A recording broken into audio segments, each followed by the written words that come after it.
সেন্ট্ৰালি পাতি থাকে প্ৰতি বছৰে।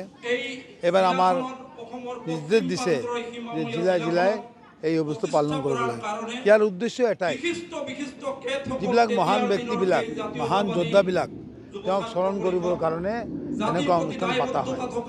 তেওঁৰ যিটো গৌৰৱ আছিল, এই গৌৰৱ জাতি আমাৰ যিটো কোচ জাতিবিলাক যাতে পাহৰি নাযায় আৰু আন আন জাতিবিলাক যাতে পাহৰি নাযায়, তেওঁৰ গৌৰৱক আমাৰ মাজত বিয়পি পৰক, সমাজখনক, অসমক সুন্দৰ এটা প্ৰদেশ গঢ়ি তুলিবলৈ এনেকুৱা কৰাৰ প্ৰয়োজন আছিল।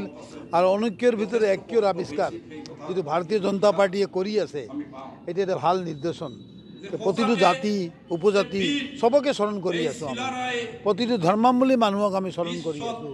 তেওঁলোকৰ যিজন মহান ব্যক্তিবিলাক আছিল তেওঁলোকক মনত ৰাখি তেওঁৰ যিটো আদৰ্শ আৰু তেওঁলোকৰ যিটো নীতি আছিল, এই নীতিবিলাক যাতে আমি পৰৱৰ্তী সময়ত অসমৰ ডেভেলপমেণ্টৰ কামত লগাব পাৰোঁ, তাৰ কাৰণে এনেকুৱা চেণ্ট্ৰেলি পাতি থাকে প্ৰতি বছৰে। এবাৰ আমাৰ নিৰ্দেশ দিছে যে জিলায় জিলায় এই অৱস্থা পালন কৰিবলৈ।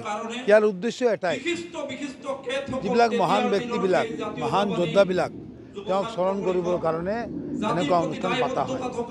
তেওঁৰ যিটো গৌৰৱ আছিল, এই গৌৰৱ জাতি আমাৰ যিটো কোচ জাতিবিলাক যাতে পাহৰি নাযায় আৰু আন আন জাতিবিলাক যাতে পাহৰি নাযায়, তেওঁৰ গৌৰৱক আমাৰ মাজত বিয়পি পৰক, সমাজখনক, অসমক সুন্দৰ এটা প্ৰদেশ গঢ়ি তুলিবলৈ এনেকুৱা কৰাৰ প্ৰয়োজন আছিল।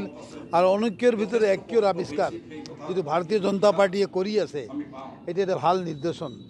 প্ৰতিটো জাতি উপজাতি সবকে স্মৰণ কৰি আছোঁ আমি, প্ৰতিটো ধৰ্মাৱলম্বী মানুহক আমি স্মৰণ কৰি আছোঁ।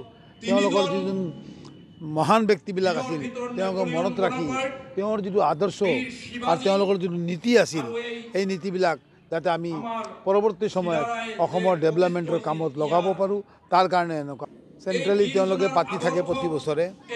এবাৰ আমাৰ নিৰ্দেশ দিছে যে জিলায় জিলায় এই অৱস্থা পালন কৰিবলৈ। ইয়াৰ উদ্দেশ্য এটাই, যিবিলাক মহান ব্যক্তিবিলাক, মহান যোদ্ধাবিলাক তেওঁক স্মৰণ কৰিবৰ কাৰণে এনেকুৱা অনুষ্ঠান পতা হয়। তেওঁৰ যিটো গৌৰৱ আছিল, এই গৌৰৱ জাতি আমাৰ যিটো কোচ জাতিবিলাক যাতে পাহৰি নাযায় আৰু আন আন জাতিবিলাক যাতে পাহৰি নাযায়, তেওঁৰ গৌৰৱক আমাৰ মাজত বিয়পি পৰক, সমাজখনক, অসমক সুন্দৰ এটা প্ৰদেশ গঢ়ি তুলিবলৈ এনেকুৱা কৰাৰ প্ৰয়োজন আছিল। আৰু অনৈক্যৰ ভিতৰত ঐক্যৰ আৱিষ্কাৰ যিটো ভাৰতীয় জনতা পাৰ্টীয়ে কৰি আছে, এটি এটা ভাল নিৰ্দেশন। প্ৰতিটো জাতি উপজাতি সবকে স্মৰণ কৰি আছোঁ আমি, প্ৰতিটো ধৰ্মাৱলম্বী মানুহক আমি স্মৰণ কৰি আছোঁ। তেওঁলোকৰ যিজন মহান ব্যক্তিবিলাক আছিল তেওঁলোকক মনত ৰাখি তেওঁৰ যিটো আদৰ্শ আৰু তেওঁলোকৰ যিটো নীতি আছিল, এই নীতিবিলাক যাতে আমি পৰৱৰ্তী সময়ত অসমৰ ডেভেলপমেণ্টৰ কামত লগাব পাৰোঁ, তাৰ কাৰণে এনেকুৱা।